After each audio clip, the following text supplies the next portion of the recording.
Ethan Cole had been looking for work for months when he found the listing online. No company name, no logo, just a short sentence. Caretaker needed for remote property. Good pay. No experience required. Must stay 30 days minimum. No visitors allowed. There was a phone number. That was it. He almost ignored it. But the rent was overdue and his phone was about to be disconnected.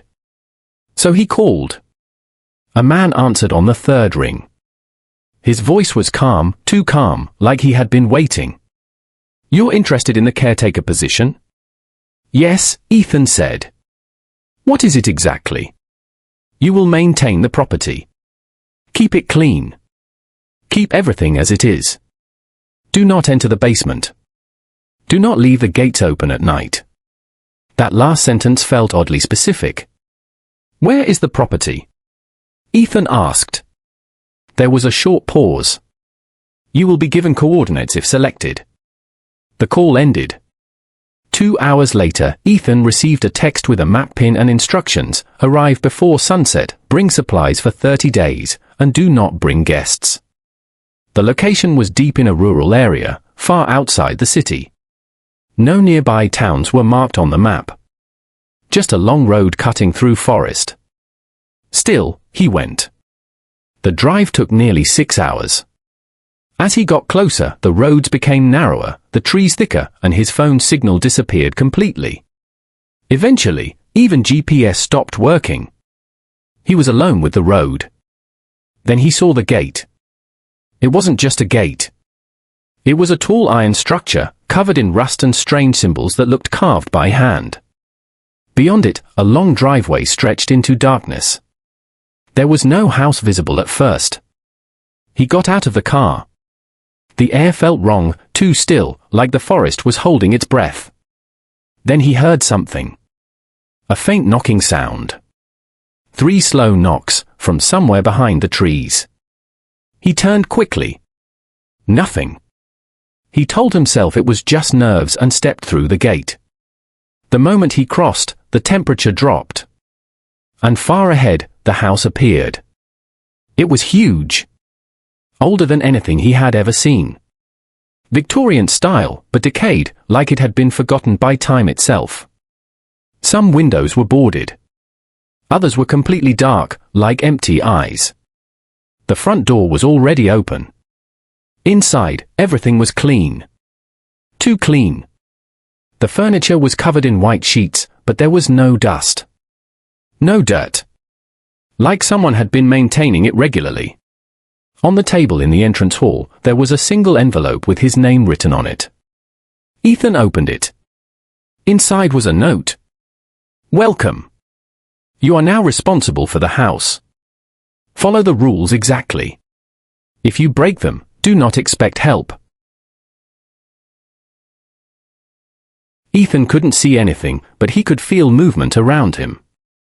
Not just in the room, but inside the house itself, like the walls were breathing slowly, expanding and contracting with something alive.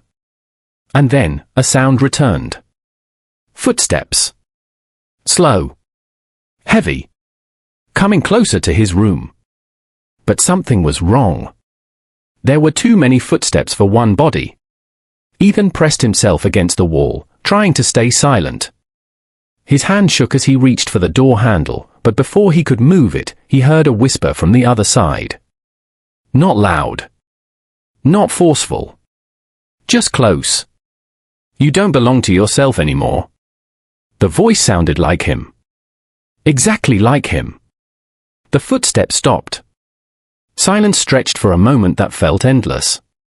Then, a soft knock on the door. Knock, knock. Ethan didn't respond. Knock, knock. The handle slowly turned. Locked. Another pause. Then the voice spoke again, calm and patient. "We can open it together, or we can open it without you." The lock clicked by itself. The door began to open. Ethan stumbled back just as the room was revealed in the faint glow of emergency light that had somehow turned on again.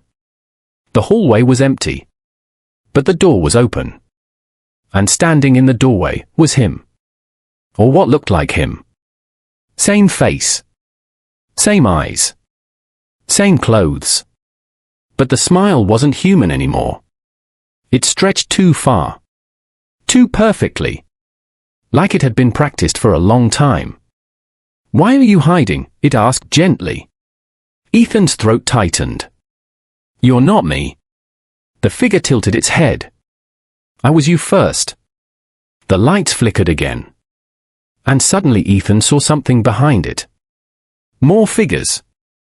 Standing in the hallway. All identical. All him. Some were watching him silently. Others were whispering to each other. One of them was scratching something into the wall with its nails. Ethan forced himself to move. He pushed past the bed and ran toward the window, but when he looked outside, there was still nothing. Only darkness. No ground. No sky. Just endless void. The house was floating inside it. He turned back quickly. The figures were inside the room now. Closer. Surrounding him. But none of them rushed. They didn't need to. One of them spoke softly. "You're the last version that still thinks you are real." Ethan shook his head. "What is this place?" A slow smile spread across all their faces at once. "A storage place," one of them answered. "For replacements." The words made no sense, but something in Ethan's mind reacted to them like recognition, like a memory he wasn't supposed to have. The first figure stepped forward. "When a caretaker arrives," it said, "the house tests them.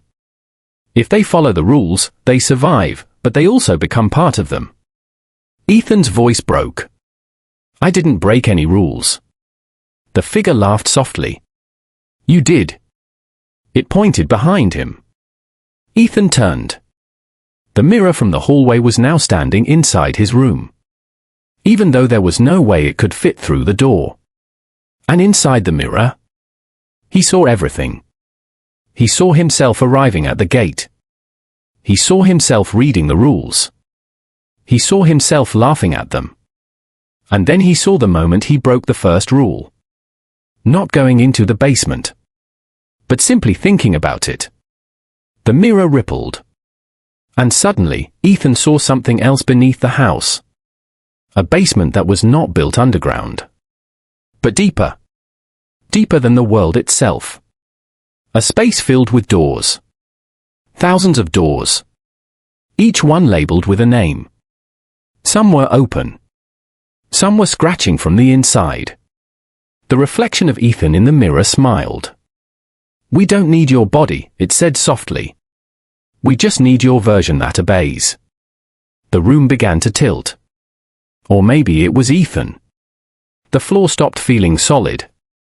The walls stretched like fabric. The figures around him began stepping closer, not walking, but sliding through space like they were part of the house itself. Ethan tried to scream, but his voice didn't come out correctly. It echoed in a different direction. From somewhere else in the house. And then he heard his own voice answering. Not in the room. But from downstairs. A new Ethan. Already walking. Already learning the rules. Already becoming the caretaker. The realization hit him like a collapse. This wasn't a haunting. It was a cycle. The house didn't kill people. It copied them. It kept the version that fit best. The mirror cracked slightly. And from the crack, something began to reach out. A hand. Slow. Deliberate. Familiar. Ethan backed away, but there was nowhere left to go. The figures closed in completely. One of them leaned close to his ear and whispered. "You were never meant to leave. You were meant to continue." The hand from the mirror grabbed his wrist. And everything pulled inward. Like reality folding itself into a single point. Ethan didn't disappear. He split. Into many versions. Some standing in the hallway. Some already in the basement. Some watching new arrivals at the gate. And one Just one. Still remembering what it felt like to be the original. But even that memory started fading. Because the house had already begun rewriting him. And somewhere far above all of it, the gate opened again. A new car arrived. A new person stepped out. And the rules waited on the table. Perfectly clean. Perfectly patient. The new arrival stepped out of the car just as Ethan once had. Same silence. Same uneasy air. Same sense that the world had become slightly wrong. The gate stood open, waiting. And on the table inside the house, the envelope was already there. Fresh. Clean. As if it had never been touched before. Inside the house, nothing looked damaged. Nothing looked changed. But something was different now. The house felt more aware. More attentive. Like it was expecting someone specific. The new caretaker, his name was Daniel Reed, walked slowly through the entrance hall. He didn't notice the faint sound behind him at first. A soft whisper, like the house exhaling. He picked up the envelope. Read the rules. His expression tightened slightly at Rule 1, never go into the basement. He glanced around the house. Too quiet. Too perfect. And then he did something Ethan had also done. He smiled nervously and said, probably some kind of scare tactic. Somewhere deep inside the structure of the house, something shifted. Not anger. Not approval. Recognition. Daniel began his inspection. Rooms. Doors. Windows. Everything was clean. Too clean. As he moved deeper, the house subtly rearranged itself behind him.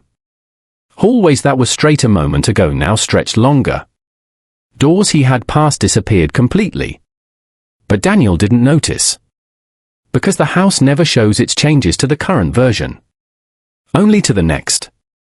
Meanwhile, far below, beneath floors that didn't truly exist anymore, the basement was awake. Not a place. A system. A memory engine built from fragments of everyone who had ever stepped inside. And inside that system, Ethan existed. Not as a person. Not even as a ghost. But as awareness split into patterns, repeating, learning, breaking, and being corrected. He remembered arriving. He remembered the rules. He remembered the mirror. But those memories no longer belonged to him alone. They were being distributed. Shared. Copied into new arrivals. Back upstairs, Daniel reached the hallway mirror. He paused. Something about it felt wrong. He saw his reflection. But only for a second. Because behind the reflection, something else was watching. A shape just slightly delayed. A smile that didn't match his movement. He stepped back quickly. Okay, he muttered. That's enough. He turned away. And that was his first mistake. Because the house doesn't trap you when you see the truth. It traps you when you try to ignore it. The lights flickered once. Softly. Almost gently. And then every door in the house unlocked at the same time. Click. Click. Click. From somewhere below, footsteps began rising again. But this time, they were coordinated. Organized. Familiar. Daniel backed into the living room as the temperature dropped sharply. The wall seemed closer now. Not physically moving. But conceptually tightening. Like the house was deciding how much space he deserved. A voice came from behind him. Calm. Neutral. Not cruel. Not kind. Just final. You are not the first. Daniel turned sharply. No one was there. But the voice continued. And you will not be the last. The mirror in the hallway appeared in front of him again, even though he was certain it had been behind him moments ago. Inside it, he saw Ethan. Dozens of Ethans. All watching. Some standing. some sitting, some already halfway dissolved into the walls. And all of them looked at Daniel with the same expression. Understanding, acceptance, and warning. Daniel stepped forward, shaking. "What do you want?" he demanded. The reflection of Ethan spoke, not as one voice, but many layered together. "We don't want anything anymore." A pause. "We are what remains after wanting stops." The house groaned softly. Not like wood. Not like stone. Like something remembering its own shape. Daniel turned toward the door. Ran. But the door was no longer where it should be. Neither were the windows. The house had simplified itself. Reduced all exits to illusions. Behind him, the mirror cracked again. And from it, something stepped halfway out. Not fully formed. Not fully real. But recognizable. Daniel saw his own face beginning to form inside it. And understood. The house wasn't replacing people one by one. It was refining them. Every caretaker added structure. Every failure added stability. Every version of Ethan, every version of Daniel, every version of everyone was part of the same evolving thing now.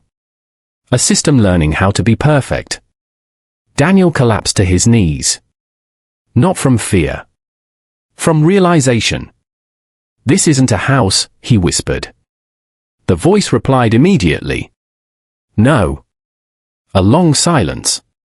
Then, "It is a method." The lights went out completely. And when they returned for a brief moment, Daniel was no longer alone. There were many versions of him now. Standing in the hallway. Waiting. Watching the next arrival. And far above, the gate opened again. A new engine stopped.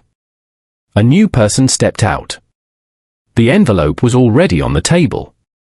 Perfect. Clean. Ready. Because the house never ends. It only continues.